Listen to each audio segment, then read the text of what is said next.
السلام علیکم ورحمۃ اللہ وبرکاتہ۔ بسم اللہ والحمد للہ والصلاة والسلام علی رسول اللہ، اما بعد۔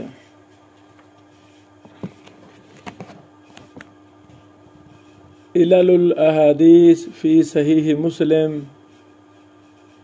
کا تعارف اور منہج کیا ہے؟ آج ایک محترم فضیلت مآب نے بندہ ناچیز سے یہ سوال کیا کہ میں نے آپ کا دورہ علل حدیث سنا ہے، اس میں کافی کتابوں کا تعارف بھی ملا، سیکھنے کو کچھ نہ کچھ ملا، لیکن اس کتاب کا تعارف آپ کے دورہ جات میں نہیں ہے۔ بڑا اچھا لگا۔ انسانی کام کمیوں کوتاہیوں کے پلندے ہوتے ہیں، بہت کچھ کرنے کے باوجود بھی بہت کچھ رہ جاتا ہے۔ تو آج صبح سے لے کر ابھی تک 5-6 گھنٹے میں نے علل الاحادیث فی صحیح مسلم کو پڑھا، بارہا پڑھا، جو کچھ اس پر تحقیقی کام ہوئے اس کے پرنٹ لیے، اور اس کے منہج پر بھی کافی کچھ لکھا گیا۔ تو بہرحال خلاصتاً میں اپنے بھائی کے سوال کا جواب دینا چاہتا ہوں۔ اسی طرح ایک اور محترم فضیلت مآب نے چند دن پہلے مجھے فون کیا کہ میرے سامنے آپ کی کتاب علل الحدیث کے اصول و ضوابط، علل الحدیث کے اصول و ضوابط میرے سامنے ہے، فائدہ لے رہا ہوں، لیکن آپ نے العلل الواردہ فی سنن دارقطنی پر بحث نہیں کی۔ وہ بھی میں نے انشاءاللہ وعدہ کیا ہے، میں جلد ہی اگلے ایڈیشن میں جو اس میں کمیاں رہ گئی ہیں وہ ہم ساری پوری کر کے دوبارہ شائع کریں گے۔ بہرحال یہ کتاب صحیح مسلم پر ہے اور یہ بہت اہم کتاب ہے۔ سب سے پہلے چند ضروری باتیں جو اس کتاب کے حوالہ سے ہیں وہ میں بیان کروں گا، پھر اس کتاب کے مصنف امام ابن عمار شہید رحمہ اللہ کے حالات پر، پھر علل الاحادیث فی صحیح مسلم کے منہج پر کچھ گزارشات کروں گا انشاءاللہ العزیز۔ سب سے پہلی بات کہ جب ہم اس کتاب کا نام پڑھتے ہیں علل الاحادیث فی صحیح مسلم تو فوراً ذہن میں آتا ہے کہ یہ کتاب تو صحیح مسلم کے تعاقب پر ہے، کہ صحیح مسلم جس کی اصحیت پر اجماع ہے محدثین کا، اس میں تو یہ نقد ہے، حالانکہ ایسی بات نہیں ہے۔ پہلے یہ ہمیں ذہن اپنا کلیئر کرنا چاہیے۔ یہ فن حدیث کا میدان بڑا وسیع ہے۔ تو الحمدللہ امام ابن عمار شہید رحمہ اللہ کی اس کتاب کو سارا پڑھنے کے بعد جس نتیجے پر ہم پہنچے ہیں وہ یہ ہے کہ امام ابن عمار شہید رحمہ اللہ نے سندوں پر بحث کی ہے، متون پر بحث نہیں کی۔ پہلی بات یعنی سند کے اندر بحثیں کی ہیں، صحیح مسلم کی کسی حدیث کے متن پر کلام، نقد، توضیح نہیں کی امام ابن عمار شہید رحمہ اللہ نے۔ دوسری بات یہ بھی نہ سوچا جائے پھر ان کا فائدہ کیا ہے اس نقد کا، اس میں بڑے زیادہ فوائد ہیں۔ امام ابن عمار شہید رحمہ اللہ نے وہ سندیں، وہ توابع پیش کیے ہیں جو ان کے پاس تھے، دیگر سندوں سے وہ امام مسلم رحمہ اللہ نہیں لائے، تو فائدہ ہو گیا ہے۔ امام ابن عمار شہید رحمہ اللہ نے اپنی اس کتاب میں صحیح مسلم کی 36 احادیث پر بحث کی ہے۔